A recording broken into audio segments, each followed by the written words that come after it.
So this handsome guy, he's traveled all the way from Iraq, and the only way we've been able to translate, rather talk to him or communicate with him is through translator, both human translator and also Google Translator. And today is day 7. So we've done, he had a gunshot injury, am I right? He was involved in the ISIS or something. So he had some major ISIS injury, caused by ISIS rather.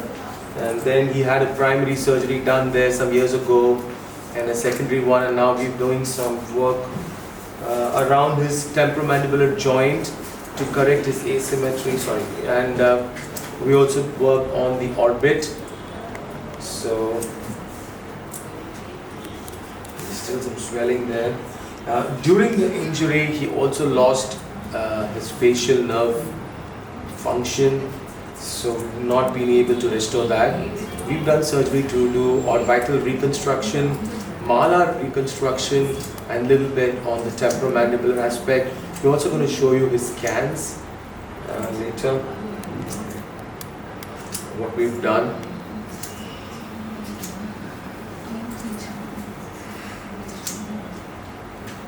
Okay, sorry,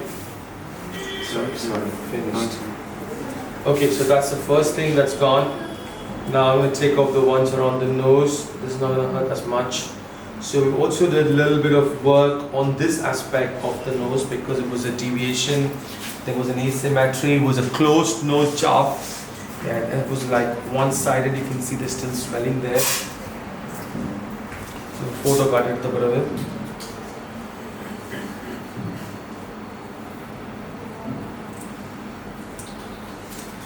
and we also had to have a strip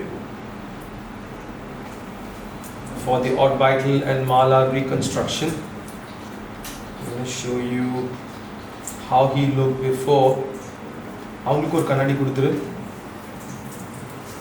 Those are all my markings. You can see from the surgery, from the malar work that we did.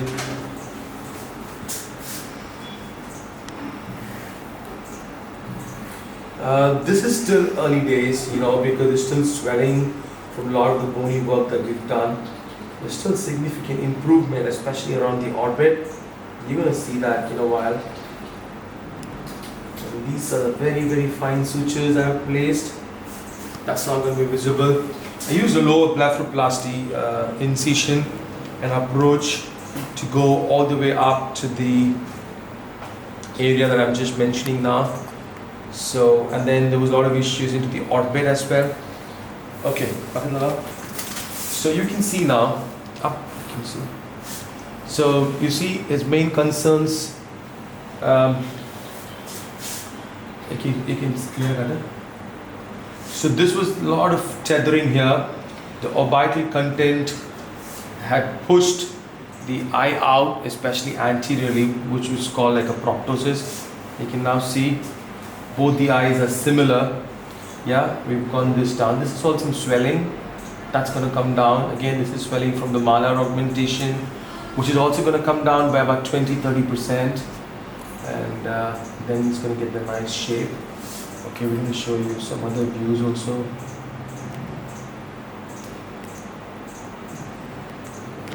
This end. So now you can see again. There was a huge hollowing here. There was tethering. All of that freed up. And you can see the position of the upper eyelid. You see that? So the upper eyelid was way out.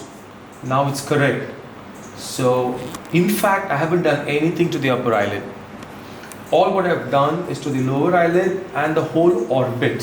So we've increased the volume of the orbit so that this anterior part of the eye goes back in, and therefore you can see the effect that we've got. You can see also, you see please. So see, okay, eye better shape. Yeah, you can show him, you can just type it down and then we translate it to him. So you can see that. So this was the main area of our focus, and then also the work around the malar bone which I've drawn.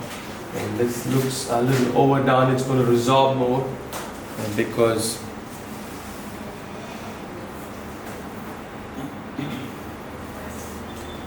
we're going to show you side view also.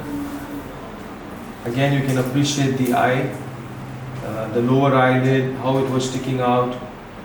You see that? And now it's more flush with the bone.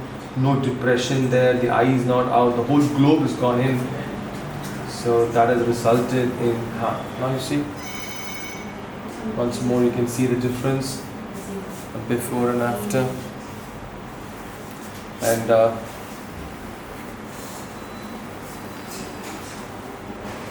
yes. Okay. Yes, thank you.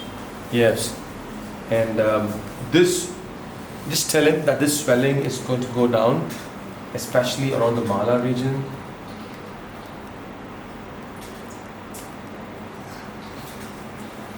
And open your mouth. Okay. Yeah. So we've also done work around the.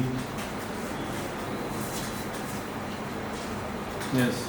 And he doesn't sleep on the left side. Okay. He doesn't sleep on the left side for 4 more weeks. You sleep straight or sleep this side? This side? No. Okay. This side? No. No. Yeah, okay. For 1 month. Yes, one. 1 month. 1 month. 2 Okay. months, no problem. 2 months. Yes. Very good. Very good. 2 months. Okay. This is the. Yeah. Okay, yeah. So it's been interesting. This is just to show that language is no barrier in order to get treatment here with us. We are already multilingual in terms of the languages that I can speak. I can understand very little Arabic, just the good words and the bad words because of my residentship in the country of Oman in the Middle East. But yes, I have a translator there as well when I deal with patients who do not know any other language but just Arabic, as in this case. So the bottom line is, yes, language can be a barrier, but not really in today's world, because you can look at his state. He sent us the pictures, we sent his scans in, we translated to him, we spoke to him 2 months before he actually got down here, and then he came here. We had a translator with us on the first day of consultation, and thereafter we've been only using machine translators to try and just tell him what has been done and to take him through the phases of recovery. So he's not going to go back to Iraq today.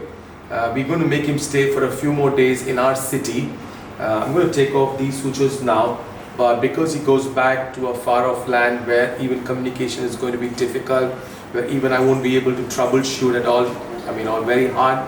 So I'm going to make him stay here with us for 5 days or a week more. Be absolutely sure that nothing's ever going to happen that's going to cause any issues with him, and then he's good to travel. So what we've basically done, let me just go through it once more. Main work around the orbit. The eye was sticking out because of an earlier gunshot injury from issue with the ISIS, which you all know about.